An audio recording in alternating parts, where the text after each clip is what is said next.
Ok, agora nós vamos falar sobre o capítulo 5, que fala sobre o cânon sagrado, origem e processo e desenvolvimento do cânon. Então, nós já vimos, eu falei alguma coisa no capítulo anterior sobre o significado da palavra cânon, que significa cana, junco, vara de medir, mas tem a conotação de uma coleção de livros oficialmente aceito. O que é o cânon das Escrituras Sagradas? É uma coleção de livros oficialmente aceito. Tem o sentido também de linha de medição, de regra, de padrão, de modelo ou norma. Um padrão através do qual é possível medir e avaliar. Então, o cânon das Escrituras, este cânon que foi estabelecido, esse conjunto de livros, essa coleção de livros, é por ele é o padrão, ele é por eles que vai ser possível avaliar e averiguar as doutrinas. Então, este é o cânon, é através dele, através destes livros que foram aprovados. Estes livros passaram ao longo do tempo por um critério de canonização. Tá aí, ó, critério de canonização. Ou seja, eles deveriam ter autoridade, né, expressasse fatos, né, que comprovasse a autoridade profética, que os autores que atuaram ali, que produziram, deveriam ter falado em nome de Deus, serem movidos pelo Espírito Santo. Então nós temos livros que foram apócrifos, por exemplo, que o próprio autor diz que aquele livro não teve motivação do Espírito Santo. Ele mesmo afirma isso. É o caso do livro de Macabeus. Ele mesmo fala que não é uma inspiração divina o livro dele, mas está lá como um livro canônico, tá certo? Então tem que ter autoridade, tem que haver confiabilidade também, ausente de erros doutrinários, contradições históricas que davam ao texto, né? Tem que haver uma confiabilidade. Contradições históricas devem ser avaliadas. Existem alguns textos na Bíblia de contradições numéricas, por exemplo, quando fala dos estábulos de Salomão, do número de cavalos que Salomão tinha. Então, um livro de Reis fala uma coisa, o de Crônicas fala outra coisa, entendeu? Não existe uma precisão nas duas histórias. Então, existe sim algumas divergências nesse sentido, mas não existe contradição doutrinária. Então, a Bíblia ela é inerrante no que tange ao fato de que ela é inerrante no sentido que ela pode levar a pessoa a Cristo. Ela é suficiente para levar a pessoa a Cristo, para mostrar o caminho da salvação. Então, ela também possui dinamismo, capacidade de produzir transformações em seus leitores. E aceitação. Né? Quarto ponto, aceitação. Quando os líderes atestam a sua originalidade. Então, um livro da Bíblia, ele não pode existir alguém que conteste, né?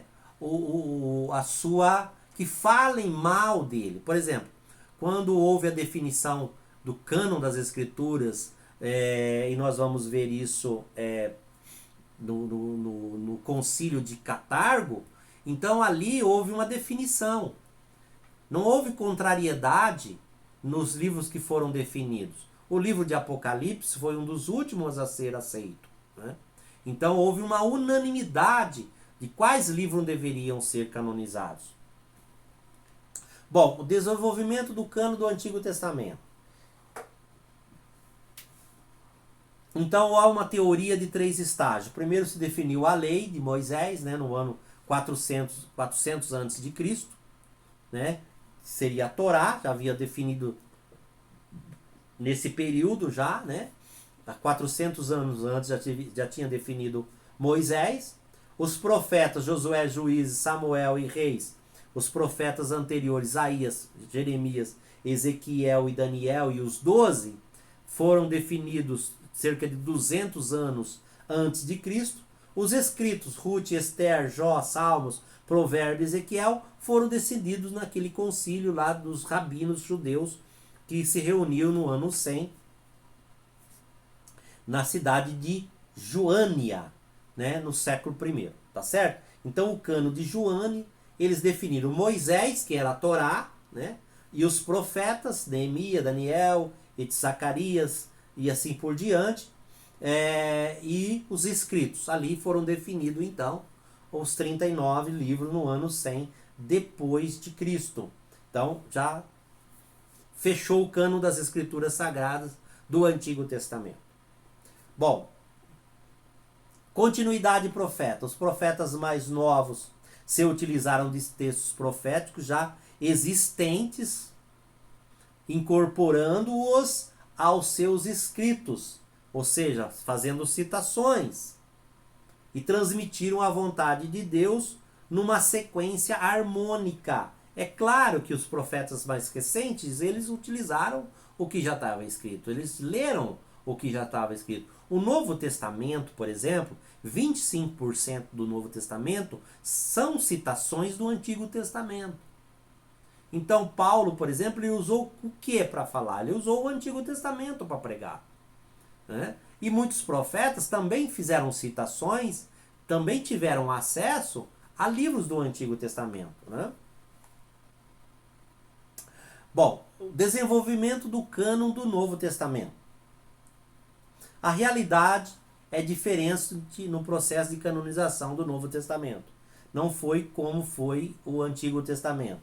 Para o Novo Testamento, né? Para o Novo Testamento, quando o livro era definido como autêntico pelos líderes, nenhuma dúvida era levantada. Ou seja, quando eles eram definidos pelos líderes, nenhuma dúvida era levantada. Então a igreja aceitava o que era definido. Então, à medida que as cartas foram escritas e copiadas, os próprios cristãos foram agrupando essas cartas, foram tendo essas cartas como sagradas, foram produzindo livros, juntando elas. O livro, né, é uma produção, eu já disse aqui, uma produção cristã, de colocar uma folha sobre a outra para que pudesse reunir todos os livros do Novo Testamento. Aí, à medida que as cópias eram produzidas, então se multiplicava o número de cópias, né, por toda a região, por toda a igreja. Então, o próprio imperador Constantino, ele encomendou para Eusébio de Cesareia Bíblias. Ele pagou, né, financiou o trabalho de Eusébio de Cesareia para que se produzisse Bíblias, né, para distribuir nas igrejas. Então ele mesmo patrocinou isso aí. Então, à medida que as cópias eram produzidas, né, aumentava-se o número de volumes existentes. E nós sabemos que há uma grande produção. Muito bem, então nós temos lá as primeiras listas, os primeiros, digamos assim, listas de livros canônicos. Então nós temos a primeiro cano, que é o cano de Marcião, em 150, que ele colocou o Evangelho de Lucas somente, e 10 cartas de Paulo. Nós temos o cano moratório, que foi uma descoberta bem posterior, né, que é do ano 180 depois de Cristo, que tem os evangelhos e as epístolas. E temos o cânon final, que foi definido no ano 397 depois de Cristo, no concílio de Catar, norte da África, aonde finalizou o processo de canonização. Então, os livros do Novo Testamento foram definidos no ano 397 depois de Cristo, Eu disse aqui que o livro de Apocalipse que ficou para ser colocado depois, né? Que foi definido depois. Foi o último livro a ser incorporado. Muito bem, então aqui nós terminamos este primeiro capítulo do livro que nós estamos estudando aqui, que é esse aqui, Introdução à Bíblia, ok? Também terminamos a nossa primeira aula. Eu quero agradecer a todos aí, todos os alunos da faculdade, né, do curso de teologia. Que Deus abençoe grandemente a vida de vocês. Obrigado aí pela paciência que vocês estão tendo. E eu estou aqui com vocês na próxima aula. Nós vamos continuar falando desse livro maravilhoso que é a Bíblia Sagrada.